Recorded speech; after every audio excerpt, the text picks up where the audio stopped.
ఈ second love story అది ఎందుకు విడిపోవాల్సి వచ్చింది? జస్ట్ మీ అభిప్రాయ భేదాలు రావడం వల్లే అంతే. తను నాకు బాగా సపోర్ట్ చేశాడు లైఫ్లో. నాకు జీవితంలో ఇంకెవరు మళ్ళీ నాకు ప్రేమ ఇచ్చినా కూడా ఇంతేనా అనిపిస్తుంది. ఎవరన్నా అంత ప్రేమ చూపించాడు. ఓకే. అండ్ మరి అంత ఉన్నప్పుడు అంటే ప్రేమ వేరు, అర్థం చేసుకోవడం వేరు, రెండు వేరు వేరు ఉంటాయి. మరి ఎక్కడైనా ఒక మనిషిని ఇష్టపడ్డామంటే మనకు నచ్చని కొన్ని వదిలించుకుంటేనే కదా ప్రేమ అన్నది. మనకు నచ్చని ప్రతి వ్యక్తిలో ఉంటాయి. రోజు ఏడ్చాను. మా అమ్మే చూసింది. ఇది ఏం జీవితమే అని అడిగింది మా అమ్మ. రోజు ఏడుస్తావు, ఇదేం జీవితం అనింది. మీరు హ్యాపీగా ఉంటారు, మిమ్మల్ని చూసి నేను హ్యాపీగా లేను, ఎందుకు బతుకుతున్నారు మీరు అని అడిగింది. తనకు కూడా అదే టైంలో ఐ నీడ్ ఏ బ్రేక్ అన్నాడు. He himself said I need a break. I said take a permanent break. తనకి బాగా తెలుసు, because he was my friend. A friend knows everything about a girl than a lover.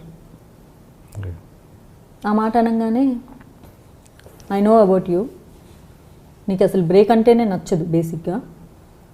Break అంటే take a permanent break అంటావని next dialogue కూడా expect చేసా, కానీ నా situation అలాంటిది. నువ్వు ఒకసారి జీవితంలో ఒకరిని వద్దు అనుకుంటే ఆడిని కళ్ళ ముందు చచ్చిపోయినా నువ్వు మళ్ళీ వాళ్ళని యాక్సెప్ట్ చేయవన్న విషయం కూడా నాకు తెలుసు. బికాస్ ఆమె good friend than a lover. I know you better అన్నాడు. తెలుసు కదా, మళ్ళీ ఎందుకు అడుగుతున్నావు అన్నాను. వదిలేసి 2 సంవత్సరాలు ఏడ్చాను. ఎవ్రీ డే ఏడ్చాను. యూకేలో కూడా రోజు ఏడుస్తూనే ఉన్నాను. మా అమ్మ కూడా ఎన్నోసార్లు చూసింది ఏడ్చేటప్పుడు. అంటే మర్చిపోవడానికి అంత పెయిన్ తీసుకున్నాను. వదులుచుకోలేదు, తను నిన్ను వదులుచుకున్నాడు. ఐ నీడ్ ఏ బ్రేక్ అన్నాడు, టేక్ ఏ పర్మనెంట్ బ్రేక్ అన్నాడు, అంతే. ఇంత డైలాగ్ కాన్వర్సేషన్ కూడా జరిగింది. ఆ తర్వాత మళ్ళీ 3 నెలల తర్వాత వచ్చాడు. చాలా అడుక్కున్నాడు. నా ఇంటి బయట నిలబడి, గేట్ దగ్గర నిలబడి, గేట్కి తాళం పెట్టాను. 1 నెల రోజులు అలానే అడుక్కున్నాడు. ఒక్కసారి ఇంట్లోకి రా, నీ ఇంట్లోకి వచ్చే అర్హత కూడా నాకు లేదా అని. I hate you, get lost అని చెప్పి వెళ్ళిపోయి చాలా ఏడ్చేదాన్ని. మళ్ళీ గంట తర్వాత చూస్తే బయటే ఉండేవాడు. ఎల్లవా నువ్వు, చూసే వాళ్ళకి చాలా ఇరిటేటింగ్గా ఉంటుంది, ఎందుకు ఉంటున్నావు ఇక్కడ అంటే, నీ ఇంట్లోకి వచ్చే అర్హత కూడా నాకు లేదని గేట్ బయట పెట్టావు కదా నన్ను, పర్వాలేదు నేను నిలబడతాను, కానీ నాకు ఒక్కదానికి సమాధానం చెప్పు.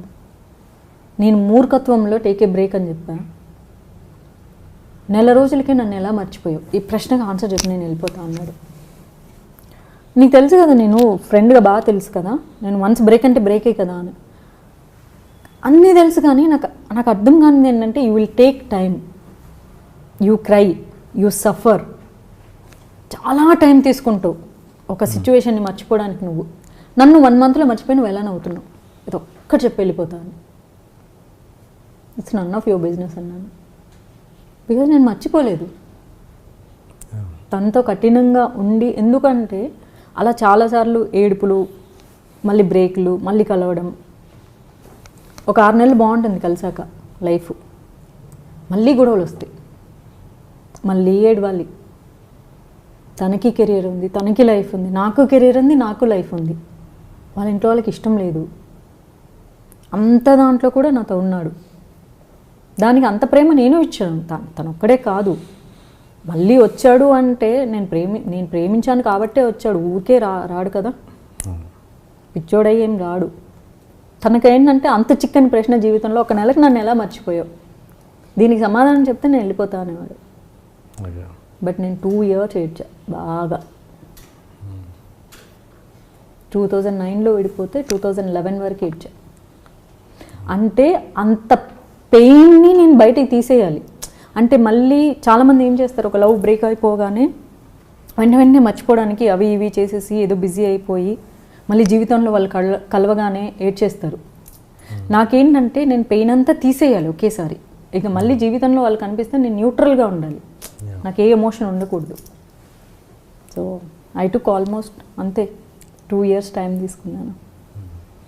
ఏంటి అతను బ్రేక్ అనడానికి కారణం? అతని కుటుంబ కారణాలా ఏంటి? ఒక పక్క ఫ్యామిలీ తనని స్ట్రగుల్ చేస్తూ ఉండింది, తన job struggles, financial struggles, too much financial struggles. నా డబ్బులు కూడా సరిపోయేవి కాదు, నా డబ్బులు నా సంపాదన అంతా ఇచ్చినా కూడా సరిపోయేది. అంటే తన కోసం ఏం కాదు, తనకు వచ్చిన ప్రాబ్లమ్స్, అప్పులు. ఓకే. ఆ టైంలో మనిషి మైండ్ ఎలా ఉంటుంది? నా దగ్గర ఒక 40,000 లేనందుకే నా ఫ్యామిలీతో నేను మాట్లాడలేదంటే తనకి ఎలా ఉంటుంది?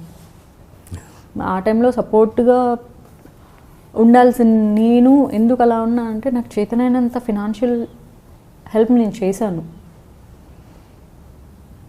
తను కొంచెం ఇంకా డ్రింక్ చేయడం, ఆ చేసినప్పుడు కొంచెం నెగిటివ్గా మాట్లాడడం, ఇలా స్టార్ట్ చేస్తే ఇంకా హర్ట్ అయిపోయా బాగా.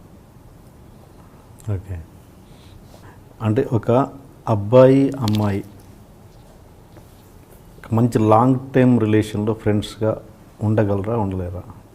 అంటే ప్రేమ లేకుండా.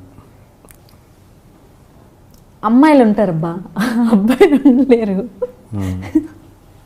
నా ఎక్స్పీరియన్స్, అందరి ఎక్స్పీరియన్స్ అని నేను చెప్పను, నా ఎక్స్పీరియన్స్. ఒకవేళ ఆ అబ్బాయికి వేరే గర్ల్ ఫ్రెండ్ ఉందనుకో, ఉంటాడు, 100% ఉంటాడు.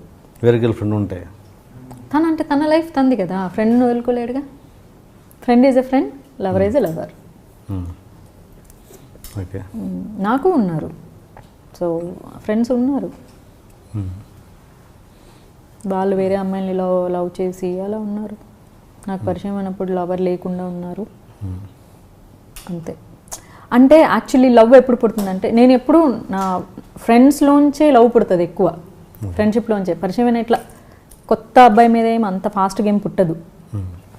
ఇన్ కేస్ ఆ అబ్బాయి వన్ సైడ్ నుంచి వచ్చి తిని అడిగితే తిని ఏదో ఒకటి అభిప్రాయం ఆలోచించుకో అంతా వదిలేస్తే, యాక్చువల్లీ ఒక 6-7 మంది ఫ్రెండ్స్ ఉన్నారనుకోండి, బాయ్సే, గ్రూప్ ఆఫ్ ఫ్రెండ్స్ ఉంటారు కదా, అందులో ఒక్కడి మీద ప్రేమ వస్తుంది.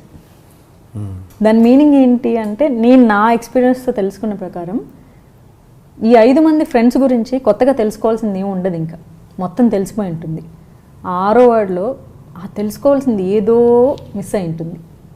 ఓకే. అంటే they don't know each other much better. Okay. అప్పుడే ఆ లవ్ అనే ఫీలింగ్ వస్తుంది. If everything knows, they will be the friends. అమ్మాయిల విషయంలో అలాగ ఉంటుంది. అబ్బాయిల విషయంలో అమ్మాయి ప్లేస్లో అబ్బాయి ఉంటే, అదే 5 అమ్మాయిలు అయితే సేమ్ ఉంటుంది, అలానే ఉంటుంది. మల్టిప్లై చేస్తే సేమ్ ఉంటాయి, ఇక్కడ వేరే ఏముండదు.